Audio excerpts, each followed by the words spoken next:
Hello प्यारे विद्यार्थियों, मित्रगण एवं भाई बंधु, आप सभी का स्वागत है आपके अपने यूट्यूब चैनल अखिल शिक्षा 91 में। मित्रों, आज हम लोग पर्यावरण से संबंधित मोस्ट इम्पोर्टेंट क्वेश्चन को देखेंगे जो सी-टेट स्पेशल है। जी हाँ, सी-टेट या टेट में यहाँ से क्वेश्चन हमेशा पूछे जाते हैं और आप खुद देख सकते हैं इस वीडियो में कि यहाँ से क्वेश्चन पूछा गया था या नहीं पूछा गया था। तो ये वीडियो कक्षा 3, कक्षा 4 और कक्षा 5 के NCERT बुक से बनाई गई है, लिया गया ये जानकारी, और आप खुद वीडियो देखेंगे तो आपको लगेगा कि वाकई ये कितना इम्पोर्टेंट वीडियो है। तो यहाँ से काफ़ी क्वेश्चन पूछे जाने वाले हैं, लेकिन आपको बता दें मित्रों कि 30 क्वेश्चन में 15 क्वेश्चन पर्यावरण के मूल होते हैं और 15 क्वेश्चन पेडागोजी पर्यावरण से आते हैं। तो चलिए क्लास स्टार्ट करते हैं। तो सबसे पहला जानकारी करते हैं हम लोग कि केरल में, जी हाँ, केरल में केले के फूल की सब्जी, केरल में केले के फूल की सब्जी तथा महाराष्ट्र में सहजन के फूल की सब्जी बनाई जाती है। यहाँ आप देख सकते हैं कि केले के फूल की सब्जी आलू के साथ बनाई जा रही है और यहाँ आप सहजन की फूल की सब्जी देख पा रहे हैं। उसी तरीके से उत्तर प्रदेश में सनई की तथा मध्य प्रदेश में कचनार की फूलों की सब्जी बनाई जाती है और आप यहाँ देख सकते हैं सनई और यहाँ कचनार का इमेज लगा दिया, जो आपको अच्छी तरीके से याद हो जाए, आपके दिमाग में इसका इमेज बने, यानी आसानी से आपको याद हो सके, इसलिए यहाँ कुछ इस तरह से किया गया है। तो चलिए अब अगला जानकारी करते हैं हम लोग। चलिए, लिंगहुफेन क्वेश्चन सिंपल सा पूछ सकता है कि लिंगहुफेन क्या है। तो आप याद रखिए कि लिंगहुफेन पकवान है और ये पकवान कहाँ पकाया जाता है, तो हांगकांग में। और किससे पकाया जाता है, तो सांप के मांस से। आप यहाँ देख सकते हैं इमेज में, सांप के मांस से यह पकवान बनाया गया है। उसी तरीके से टैपिकोया पूछ सकता है, टैपिकोया क्या है, कहाँ उगाई जाती है, कहाँ पाया जाता है, इस तरह से करके क्वेश्चन। तो याद रखिएगा टैपिकोया केरल में मिलता है और यह ज़मीन के नीचे उगाया जाता है। और इमेज में भी आप देख पा रहे होंगे कि किस तरह से टैपिकोया, अगर आप नहीं देखे हैं तो आप यहाँ देख सकते हैं। यदि आप टैपिकोया खाए हुए हैं तो कमेंट में ज़रूर बताएं कि उसका स्वाद कैसे होता है। खैर चलिए अब अगला देखते हैं, चिड़ियों के बारे में। जी हाँ, उल्लू पेड़ों की कंदराओं में अपना घोंसला बनाता है। यानी आप देखते हैं कि इस तरह से जो पेड़ रहता है और कहीं टहनियाँ निकलती है, अगर वहाँ गड्ढे हैं तो वहीं पे वो अपना घोंसला बनाता है। इसकी खासियत यह है मित्रों कि यह अपनी गर्दन को पूरी तरीके से पीछे घुमा सकता है, यानी पूरी तरीके से पीछे घुमा सकता है। अन्य पक्षी ऐसा नहीं कर पाता, यानी ये 360 डिग्री में भी घुमा सकता है उल्लू। इसे दिन में दिखाई नहीं देता है, ये भी एक बड़ी बात है। उल्लू को दिन में दिखाई नहीं देता और यह रात्रि में ही अपने भोजन की तलाश में घूमता रहता है। तो सिंपल से क्वेश्चन पूछ सकता है कि 4 चिड़ियों का नाम दे करके कि निम्न में से कौन अपनी गर्दन को पीछे की तरफ घुमा लेता है। देखिए, पिछले बार क्वेश्चन पूछा गया था टेट या सी-टेट में, तो उसमें पूछा गया था कि कौन सा चिड़िया अपने गर्दन को आगे पीछे करता है। तो बहुत लोग उल्लू मार कर आए थे, अधिकतर लोग, और वह उल्लू बन गए। इसलिए यहाँ पीछे घुमाने की बात नहीं, आगे पीछे की बात हो रही थी, यानी अपने गर्दन को आगे की तरफ करता है और पीछे की तरफ करता है, घुमाने की बात नहीं हुई थी। तो यहाँ मैना, और आगे पीछे कैसा, तो एक बार आगे और फिर उसको पुनः अपने स्थान पे खींच लेता था, यानी इस तरह से। चलिए अगला देखते हैं हम लोग कोयल के बारे में। कोयल, तो आप यहाँ देख पा रहे हैं 2 रंगों में कोयल है, यहाँ नर और मादा। कोयल या कोकिल कुक्कू कुल की पक्षी है, जिसका वैज्ञानिक नाम यूडाइनेमिस स्कोलोपेकस है। नर कोयल नीलापन लिए काला होता है, तो मादा तीतर की तरह धब्बेदार चितकबरी होती है। नर कोयल ही गाता है, उसकी आंखें लाल व पंख पीछे की ओर लंबे होते हैं। और इसकी एक खासियत बात और है मित्रों, आप ध्यान रखिएगा, क्वेश्चन पूछ सकता है कि कौन सी पक्षी अपने अंडे दूसरों के घोंसले में देना पसंद करती है। दूसरों का मतलब कौवे। जी हाँ, ध्यान से देखिए, यही वो पक्षी है मित्रों जो अपने अंडे कौवे के घोंसले में देते हैं और कौवे के अंडे को लात मारकर नीचे गिरा देती है। जी हाँ। चलिए अगला देखते हैं कौवे के बारे में। कौवा अपनी घोंसला में लकड़ी और तार का प्रयोग करता है तथा यह मानव बस्तियों में ही रहता है। जी हाँ, जहाँ मानव का वास अधिकतर होता है तो कौवे वहाँ अधिकतर पाए जाते हैं। अन्य जगहों पे भी मिलते हैं, लेकिन अधिकतर कौवे ग्रामीण इलाकों में, शहरों में, यानी जहाँ मानव बस्तियाँ हैं वहीं पे अधिकतर मिलते हैं। मैना मूल रूप से एक दक्षिण एशियाई पक्षी है जो कि ज़्यादातर भारत, पाकिस्तान, बांग्लादेश और म्यांमार में पाई जाती है। हालांकि अब ये दुनिया के कई देशों में पाई जाती है। यह उन पक्षियों में से एक है जिनकी जनसंख्या, प्राकृतिक निवास स्थल तेजी से बढ़ रहे हैं, तो ये अपने में बड़ी बात है। अब गौरैया की बात कर लेते हैं। गौरैया एक घरेलू पक्षी है। यह अपना घोंसला अलमारी, आईने के पीछे, झूमरों के ऊपर बनाती हैं तथा ग्रामीण इलाकों में खपरेल मिट्टी के घरों की छतों में जगह बनाकर वहाँ भी अपनी घोंसला बनाती हैं। तो ये क्वेश्चन बन सकता है कि अलमारी के पीछे, आईने के पीछे, झूमरों के ऊपर अपना घोंसला कौन सा पक्षी बनाती, तो आप ध्यान रखिएगा गौरैया।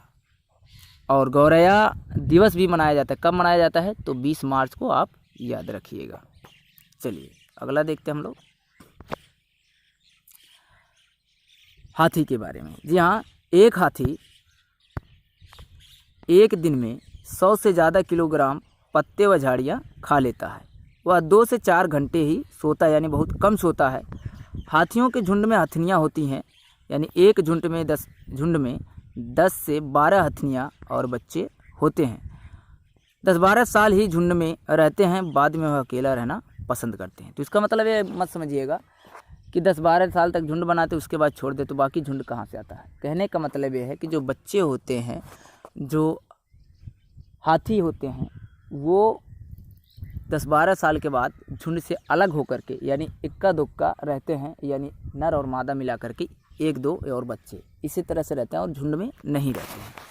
तो चलिए अब अगला देखते हैं। तो क्वेश्चन पूछा गया था पिछली बार कि एक हाथी एक दिन में कितने पत्ते खाते हैं, और 4 ऑप्शन कर दिया था, उसमें से आपको ABC करके मिलाना था, कूट मिलाना था।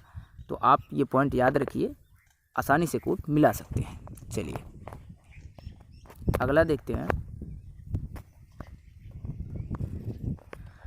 वल्लम लकड़ी से बनी नाव है। छोटी नाव है जो रेस केरल में नौका रेस के लिए प्रसिद्ध है।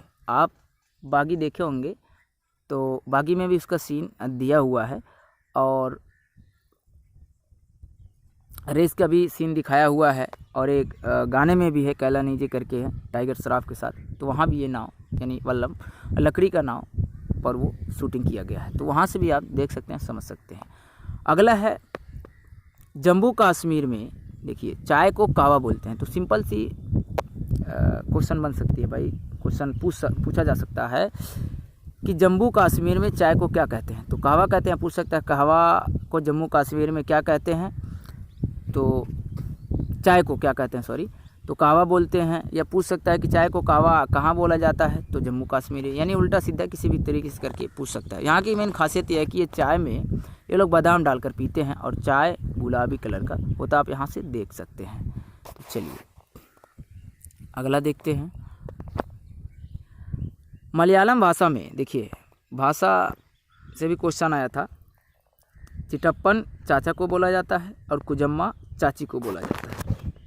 वहीं अगला है माँ की बड़ी बहन को बलियम्मा, यानी बलियम्मा से बड़ी अम्मा समझ सकते हैं। तो बड़ी बहन को बलियम्मा और नानी को अमुम्मा भी मलयालम भाषा में कहते हैं। तो ये भी आपको ध्यान रखना है। चलिए अब अगला देखते हैं। मधुबनी चित्रकला का संबंध बिहार से। तो सिंपल से क्वेश्चन पूछ सकता है कि मधुबनी चित्रकला का संबंध किस राज्य से है, तो बिहार से, और किस ज़िले से है बिहार के, तो मधुबनी ज़िला आप याद रखिएगा। और ये किससे बनाया जाता है ये पेंटिंग, तो ये चावल के आटे को घोल कर बनाया जाता है। कदम के फल से भी रंग तैयार किए जाते हैं और चावलों को कलर करके ये पेंटिंग बनाई जाती है। मिट्टी के दीवारों में हाथ की हथेलियों से भी ये पेंटिंग बनाई जाती हैं, तो ये भी आपको ध्यान रखना है। चलिए अगला देखते हैं। चलिए अगला है उत्तर प्रदेश। जी हाँ, उत्तर प्रदेश का अलीगढ़ ज़िला ताले के लिए प्रसिद्ध है, तो कन्नौज इत्र के लिए प्रसिद्ध है। यानी अलीगढ़ ताला के लिए प्रसिद्ध है, अलीगढ़ में सबसे ज़्यादा ताले बनाए जाते हैं, तो कन्नौज ज़िला में इत्र बनाए जाते हैं। आप इमेज में हाथ देख करके समझ सकते हैं। चलिए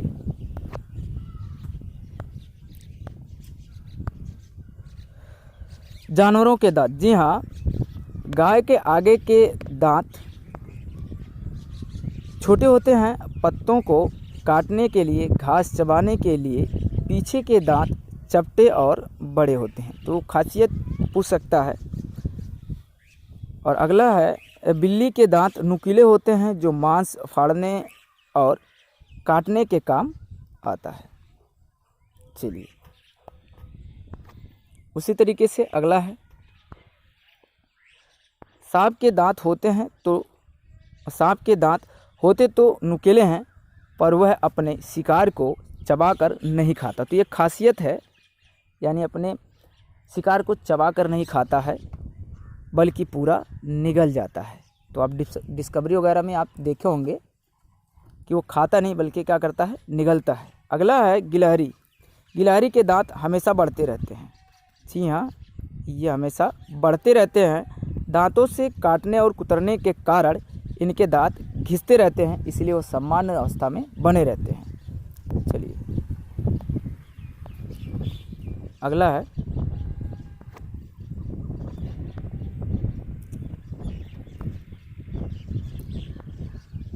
मधुमक्खियों के पालन के लिए सबसे उचित समय अक्टूबर से दिसंबर है। जी हाँ, पूछ सकता है सिंपल सा कि मधुमक्खियों के पालन के लिए सबसे उचित समय क्या है, तो अक्टूबर से दिसंबर। अक्टूबर से दिसंबर में ही वो अंडे वगैरह देती हैं।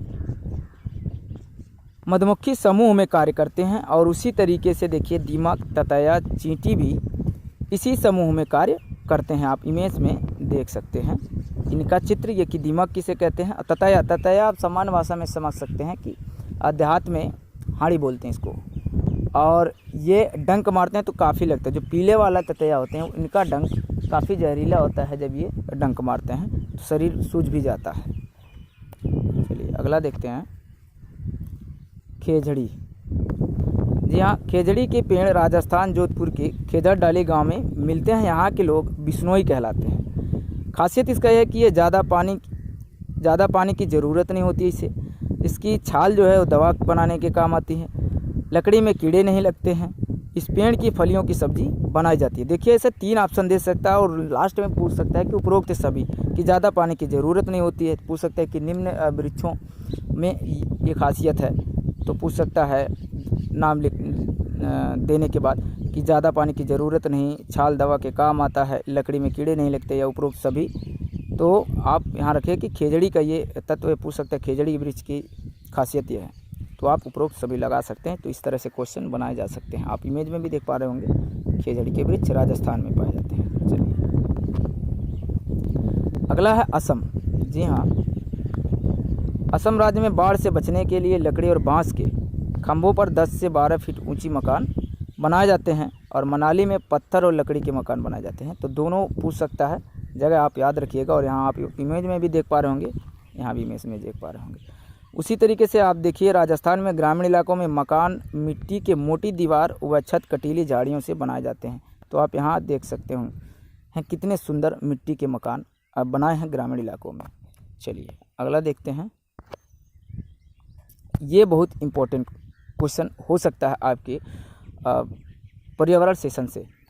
जी हाँ, गीजू भाई का पूरा नाम पूछ सकता है, और पूछा भी गया था टेट में, यूपी टेट बहुत पहले, कि गीजू भाई का पूरा नाम क्या है। तो गिरिजा शंकर भगवान जी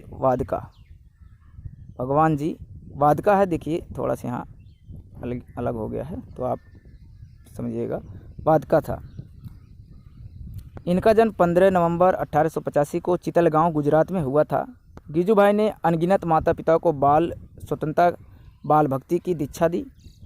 उस ज़माने में गीजू भाई और ताराबेन ने जो काम किया वह किसी भी समाज के लिए गौरव रूप था। और इनका मूल मंत्र क्या था कि बाल देवो भव। बालक इन्हें मूँछों वाली माँ कहते थे। गणित के लिए मंटेसरी शिक्षा का समर्थन किया था गिजू भाई, और शिक्षा का आधार इन्होंने मनोवैज्ञानिक बताया, यानी इनका मानना था कि मनोवैज्ञानिक होना चाहिए। कई बाल साहित्य की रचना की। दीवार स्वप्न इनकी अनुपम रचना है बाल साहित्यों में। तो ये बहुत ही मोस्ट इम्पोर्टेंट हो सकता है आपके पर्यावरण सेशन के लिए, यहाँ से क्वेश्चन बन सकते हैं। तो वीडियो कैसा लगा आप कमेंट में ज़रूर बताएं। चैनल को सब्सक्राइब नहीं किए हैं तो चैनल को सब्सक्राइब करके बेल आइकन को प्रेस कर लें, ताकि हमारी आने वाली हर वीडियो आप तक सबसे पहले पहुंच सके। तो फिर मिलेंगे नेक्स्ट वीडियो में नेक्स्ट टॉपिक के साथ। तब तक के लिए पढ़ते रहिए, आगे बढ़ते रहिए। नमस्कार।